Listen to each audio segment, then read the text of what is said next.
नीतीश कुमार रेड्डी को आगे अपने करियर में अगर कभी भी कुछ भी प्रॉब्लम्स का सामना करना पड़े, कभी उनका कोई लो पॉइंट आए, तो ये इनिंग्स और ये सेंचुरी का मोमेंट उठाकर देख लेंगे ना तो वापस वहीं पहुंच जाएंगे। क्योंकि क्रिकेट एक ऐसी चीज है जो आपको अपने से प्यार करवाता रहता है और आज भी वही दिन था। बाउंसर्स पे बाउंसर्स और उसके बाद वो स्मग स्माइल जिसे एरोगेंस के अलावा मैं और कुछ नहीं समझती। जय हिंद फ्रेंड्स। टेस्ट क्रिकेट में वो वनडे और T20 वाला last ball 1 run required 5 run required वैसे वाला रोमांच तो नहीं होता, लेकिन उसकी अपनी बात है क्योंकि उसमें भरे होते हैं ऐसे मोमेंट्स जो आपको थ्रिल भी देते हैं, गूज़बम्प्स भी देते हैं और दिल को इतना खुश और बाग बाग कर देते हैं कि आप बस you just fall in love with cricket all over again. और आज नीतीश रेड्डी की वजह से हमें ऐसा ही एक मोमेंट देखने को मिला। Welcome to cricket flavours everybody. छा गया नीतीश रेड्डी, आज सब जगह उसी के चर्चे हैं। पूरे वर्ल्ड ऑफ क्रिकेट में नीतीश रेड्डी की बातें हैं, बेशुमार बातें हैं। और मैं आपके लिए जो आज बातें लेके आई हूं वो शायद आपने और जगह पे नहीं सुनी होगी, तो जरूर मेरा वीडियो पूरा देखिएगा। तो भाई आज जब मैं सोकर उठी, now let me remind you कि मैं मिडिल ईस्ट में रहती हूँ, कुवैत में रहती हूँ, तो मैं 2.5 घंटे पीछे हूँ इंडिया से। यानी जब मैच स्टार्ट हुआ था आपके 5 बजे, मेरे बजे थे 2:30, तो उस समय मेरा तो उठना मुश्किल ही नहीं, नामुमकिन था। लेकिन जब मैं कल रात को सोई थी तो यही सोचकर सोई थी कि क्या पता जब सुबह उठूंगी तो देखूंगी कि फॉलो ऑन हो चुका है, इंडिया फिर बैटिंग कर रहा है और पता नहीं क्या हाल होगा। लेकिन मेरी कल्पना के विपरीत, मेरी फियर्स के ऑपोजिट, इतना बढ़िया खेल जब मैंने देखा, when I switched on the TV and I saw कि नीतीश रेड्डी और वॉशिंगटन सुंदर के बीच में एक पार्टनरशिप चल रही है, उसको देखकर मेरा दिल रिलीफ से भर गया। और उसके बाद जब मैं बैठ के मैच देखने लगी तो yes, I fail in love with cricket one more time, which I keep doing. क्योंकि क्रिकेट एक ऐसी चीज है जो आपको अपने से प्यार करवाता रहता है और आज भी वही दिन था। और हमारे इंडियन क्रिकेट फैंस के नसीब में स्पेशली लेटली ना कुछ ज्यादा ही ऐसा हो गया है, और टेस्ट क्रिकेट में वो भी कि एक दिन ऊपर एक दिन नीचे, एक दिन ऊपर एक दिन नीचे। यानी कि एक दिन हम बहुत खुश होते हैं और उसके बाद हम लोग बिल्कुल नीचे हो जाते हैं, जैसे कि हम लोग कल थे। और आज वापस हम लोग ऊपर पहुंच गए क्योंकि हमने वैसी पारी देखी नीतीश रेड्डी से जिसने हमारा दिल जीत लिया। क्या प्लेयर है यार ये नीतीश रेड्डी। और नीतीश रेड्डी के बारे में इस मैच की शुरुआत में बहुत सारे ऐसे प्लेयर्स एंड एक्स क्रिकेटर्स और इवन जर्नलिस्ट ये बोल रहे थे कि शायद उसे ड्रॉप कर देना चाहिए, उसे प्लेइंग 11 में नहीं रखना चाहिए। और आज वो सब अपने वर्ड्स वापस ले रहे हैं, इंक्लूडिंग विक्रांत गुप्ता, जिन्होंने कहा कि मैंने ये कहा था कि नीतीश रेड्डी की जगह नहीं बनती है प्लेइंग 11 में, लेकिन अब मैं अपने अल्फाज वापस लेता हूं और अब मैं रिग्रेट करता हूं कि मैंने ऐसा कहा था। और शायद सारी दुनिया ही ऐसा कर रही है। लेकिन हाँ, मैं उनमें से नहीं थी क्योंकि मुझे लग रहा था कि एक तो प्लेयर है जो परफॉर्म करके दे रहा है आपको हर मैच में टाइम एंड अगेन। इन पूरे 3 मैचेस में आज अभी जो चौथा मैच चल रहा है उसको अगर आप गिरे तो उसमें सिर्फ एक इनिंग्स है जो नीतीश रेड्डी का बैटिंग आया ही नहीं। Other than that he perform brilliantly well. चाहे वो पर्थ टेस्ट में कोहली के साथ जो उनकी पार्टनरशिप थी जिसमें उन्होंने धुआंधार बैटिंग करके अपना रोल निभाया था वो हो, या आज का दिन, आज का वो स्पेशल मोमेंट। अब वो मोमेंट स्पेशल क्यों होता है? बिकॉज डीएसपी सिराज जो हमारे वहां खड़े थे, बोलन की बॉलिंग फेस कर रहे थे और लग रहा था कि अगर उन्होंने अपनी विकेट दे दी तो नीतीश का वो सेंचुरी का चांस मिस हो जाएगा। सब डरे हुए थे। वही तो वो मोमेंट था, इतना स्पेशल मोमेंट जिसमें एकदम रोमांच से भरा हुआ डर का माहौल था क्योंकि कुछ भी हो सकता था। और वहां जो वो 3 बॉल्स ब्लॉक करी सिराज ने, उसके बाद जो क्लैप्स हुई तो ऐसा लगा जैसे उन्होंने 50 या सेंचुरी ही मार दी हो। लेकिन वो भी बहुत बड़ी बात थी यार। फिर आए हमारे नीतीश रेड्डी स्ट्राइक पे और बनाया उन्होंने सेंचुरी अगले ओवर में। लेकिन यहां मैं बात करना चाहूंगी पैट कमिंस की। अगर आपने देखा होगा 83 मूवी में, तो वहां अंपायर जो है वो फास्ट बॉलर को जाके बोलता है कि I will not have you bowling bouncers at a number 10 batsman.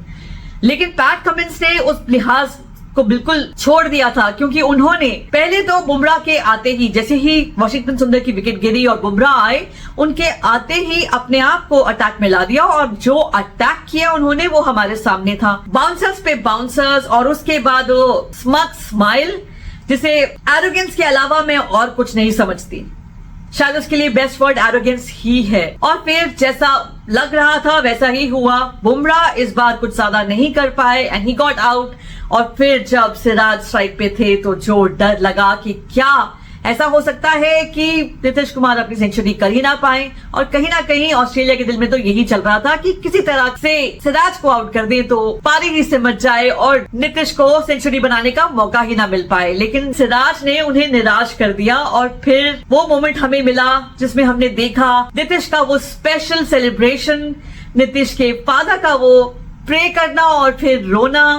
और वो ही एक मोमेंट था जो शायद हमें बरसों तक याद रहेगा। और एक बात जो मैंने आज सुनी थी वो मुझे बहुत स्पेशल भी लगी थी और बिल्कुल सही भी लगी थी कि नीतीश कुमार रेड्डी को आगे अपने करियर में अगर कभी भी कुछ भी प्रॉब्लम्स का सामना करना पड़े, कभी उनका कोई लो पॉइंट आए, तो ये इनिंग्स और ये सेंचुरी का मोमेंट उठाकर देख लेंगे ना तो वापस वहीं पहुंच जाएंगे। He will reach his peak again, he will get his confidence back, क्योंकि ये मोमेंट इतना स्पेशल था कि उन्हें सारी जिंदगी याद रहने वाला है। He is now one of the youngest players ever to make a century in Australia for India.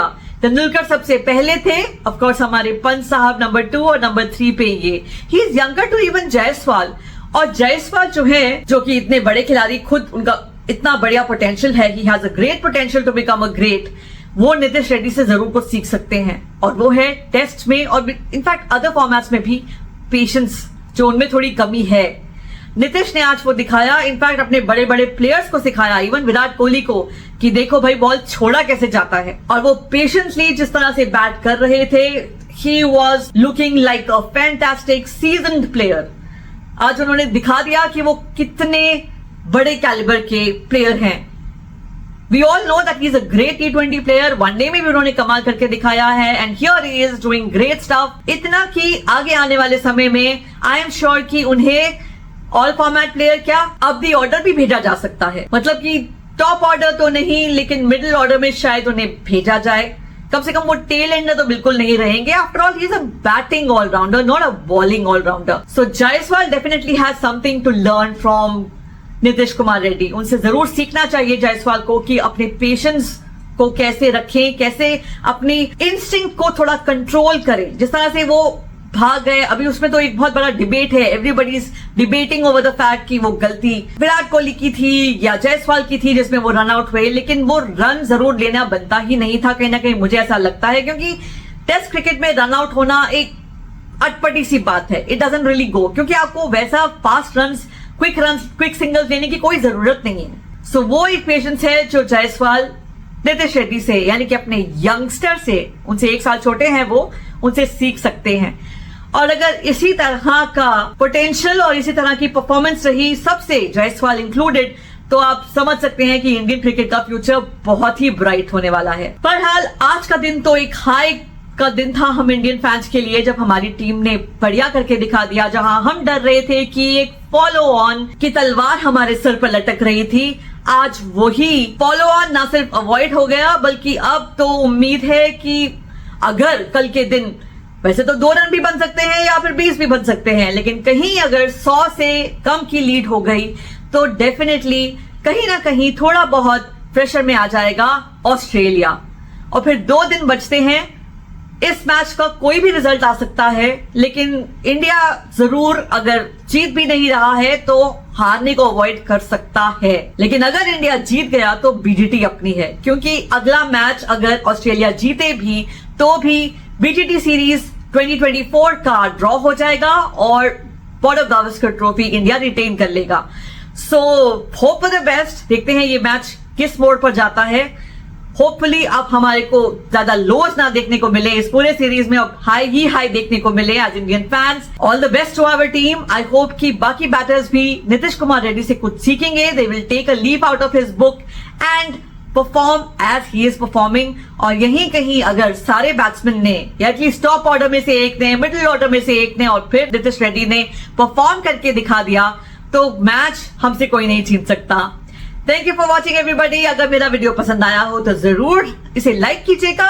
Subscribe नहीं किया है तो प्लीज सब्सक्राइब भी कर दीजिएगा। मैं आपके लिए ऐसे वीडियोस लाती रहूंगी। Thank you for watching. Have a great day. Bye bye.